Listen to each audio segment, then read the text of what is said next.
Hello, my name is Phil Blancato, and I'm with Latimer Thelman Asset Management.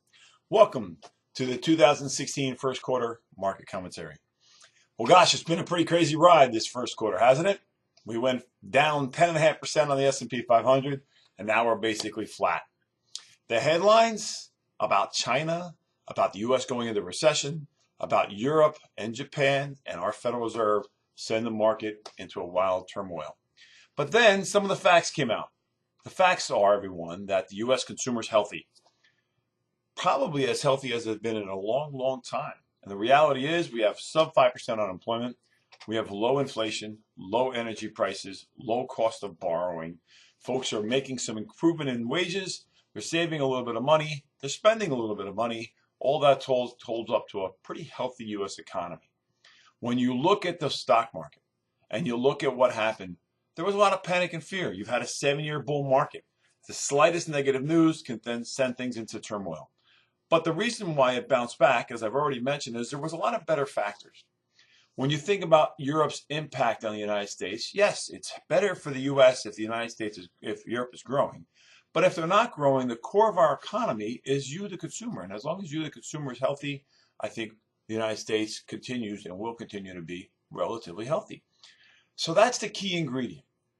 Avoid the headlines, because China doesn't really hurt the United States whether it slows down. It would help us grow more, but it's not going to send us into recession. And neither will Europe and neither will Japan. It really comes down to the core of the U.S. economy and how healthy it is.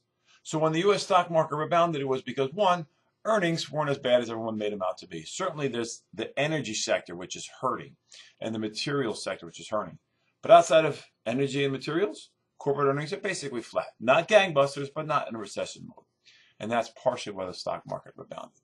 So the stock market, I have limited expectations for the rest of the year. I do think we end up the year in this probably +2, +5% range, somewhere in there. We're going to get volatility along the way. This idea of headlines impacting the market's not going away. But the facts are that as long as the core of the economy, the U.S. consumer specifically, is healthy, we'll grow at a 1.5%, 2% rate, and that's going to be supported by the economy. And I think actually earnings could actually tick up a little this year, especially because they were really pretty bad last year. The international markets, Japan and Europe, they're struggling. They've infused their economies with lots of money, and it's helped them get out of a recession mode, and they're now growing very modestly. But the days of Europe growing exponentially and helping the United States, just not in the cards right now. We do still have a small allocation to them, because we do think over time this is going to help. It's just not working as fast as we would have expected. So they're going down the path we went down, infusing their economies with money with the hope that it'll pull them out of this sort of malaise that they're in. They still have high unemployment, and they do have robust economies in the core, but they've got a ways to go to get their employment numbers down, have that cash that they're infusing, kickstart things. They need some global growth, and at best they're not recessing, but they are growing modestly. So when you think about those two big components, they matter to the portfolio. But remember, the counterbalance to your portfolio is fixed income. The fixed income market's been interesting. It's actually up for the year. So the fixed income market has done well because our bonds are paying more than any other bonds in the world. Our 10-year U.S. Treasury pays around 1.8%. So they're actually up because the more people that buy our bonds, the prices go higher and the rates go lower. But I don't expect that to continue. You can only go so low. At 1.8, we don't have much more room to go down. And with the U.S. Federal Reserve thinking about raising interest rates in June, that'll put some pressure. That'll make interest rates go higher and bond prices go lower. So you see, I would expect volatility in the bond market.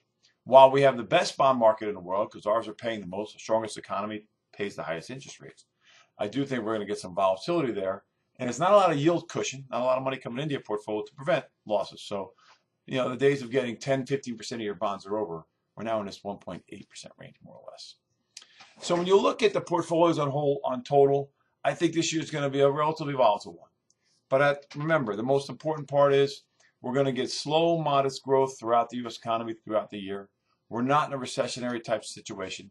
We don't have wild expectations from fixed income, probably flat the rest of the year.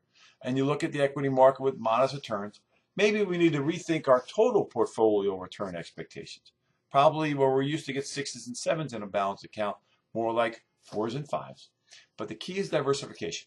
You still want a diversified portfolio that has good quality fixed income in it to protect if things go wrong. We have a strong alternative section that'll help us if the markets go in the wrong direction.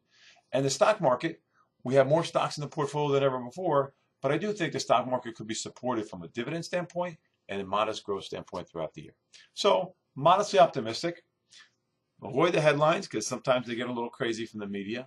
Look at the facts. That the underlying facts we're doing just okay. And remember, our goal is to protect your portfolio, hit singles and doubles, and make sure we're being aware of what's going on in the overall economy and how that plays into your portfolio. If at any time you have any questions, please contact your financial advisor.